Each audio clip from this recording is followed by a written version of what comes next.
A Constituição Brasileira e as políticas de previdência social foram temas debatidos no Conselho Técnico da CNC. O conselheiro Aurélio Vander Bastos, advogado, doutor em Ciências Políticas e professor emérito da Universidade do Estado do Rio de Janeiro, UERJ, apresentou um estudo analisando como a Constituição Brasileira de 1988 inaugurou um novo ciclo na história da proteção previdenciária no Brasil. Aurélio Vander Bastos procurou demonstrar que momentos sucessivos de mudança na abordagem ideológica quanto à previdência e à seguridade social criaram situações jurídicas na legislação não sintonizadas entre si. Dessa forma, ele entende que tão importante quanto a busca das soluções orçamentárias para o problema da previdência é estabelecer uma coerência jurídica para essas questões. Nós vivemos hoje, dentro do texto constitucional, no que se refere à questão previdenciária, três momentos diferenciados, ou três situações diferenciadas. Um primeiro momento, que eu chamo, digamos assim, do período social reformista, um segundo momento, social reformista de inclinação estatista, um segundo momento, que eu chamo de social liberal, de vocação privatista, e um terceiro momento, que eu chamo de social assistencial, de vocação inclusiva ou destinada à inclusão social. Então vejam que são momentos diferentes e situações doutrinárias diferentes. Então isso faz com que dentro do texto constitucional você tenha que conviver, no que se refere à Previdência, com três situações diferenciadas.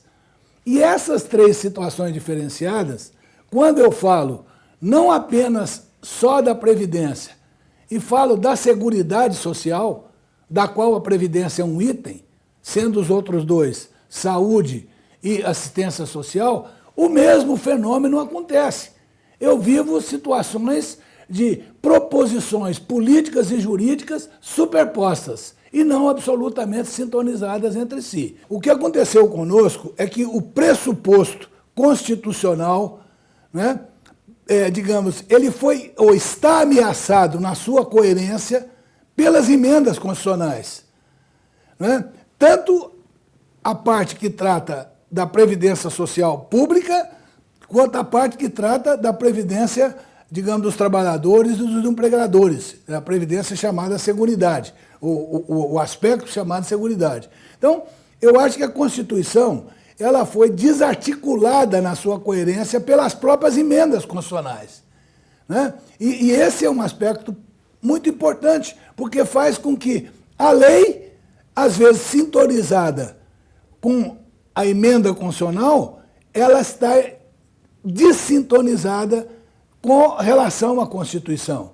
Eu entendo que tão importante quanto discutir a questão dos desequilíbrios financeiros, tão importante quanto discutir o desequilíbrio estatístico dos dados, mas, fundamentalmente, o desequilíbrio orçamentário, tão importante quanto isso, é buscarmos uma nova coerência jurídica para a Seguridade Social e para a Previdência enquanto um dos itens da Seguridade. E, da mesma forma, eu tenho que transpor esse muro para a Previdência Pública, que também está nesse contexto e que não fez exatamente parte dessa minha discussão hoje.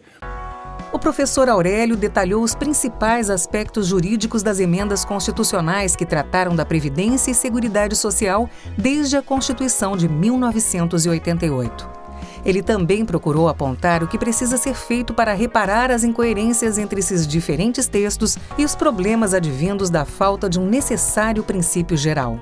É claro que existem, digamos assim, tacitamente ou submersa nas diferentes emendas, existem proposições que buscam essa coerência.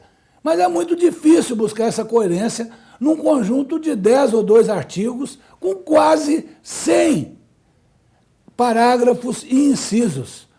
Então, eu entendo que nós deveríamos caminhar, mais no sentido de manter o sistema de seguridade social, mas ter uma lei voltada para a saúde, uma lei voltada para a previdência, uma lei complementar e uma lei voltada para a assistência social. para que não ocorra a situação dramática que está acontecendo, que é fazer com que os recursos da Previdência, os recursos da contribuição dos trabalhadores, a contribuição dos empreendedores, né, a contribuição que sai do lucro das empresas, não é? Ou a contribuição que sai de todos os outros organismos de captação de recursos destinados à Previdência, acabem sendo distribuídos, colocados à distribuição do SUS ou da política de saúde, que é muito importante, mas precisa ter os seus próprios fundos de receita, assim como a assistência social, que é fundamental, imprescindível, mas que tem que ter os seus próprios fundos de receita. Senão, o que vai acontecer? Nós vamos trabalhar com 3 órbitas em situações financeiras difíceis. Não basta nós pensarmos numa reforma previdenciária. Nós temos que pensar numa reforma da Seguridade Social e da Previdência Pública, de forma que nós reencontremos a coerência. Né? A situação de tratamento do chamado regime próprio do servidor público, né? O regime próprio da Previdência Social, ele tem uma estrutura que não exatamente é a mesma estrutura do regime geral da Previdência Social, do regime dos trabalhadores, né? Não só no que se refere a recolhimento financeiro, como também no que se refere a benefícios. Então, veja, nós temos que procurar, para o país como um todo, uma sintonia para essa situação. Relator-geral da Constituinte de 1988 e hoje consultor da CNC, o senador Bernardo Cabral contribuiu descrevendo o cenário em que foi produzido o texto constitucional, particularmente no que trata da Previdência. Em suas conclusões, Aurélio Vander Bastos deixou clara a necessidade de, no processo de reforma da Previdência, se tirar do texto constitucional o tratamento de inúmeros aspectos, levando esses temas para leis complementares ou ordinárias.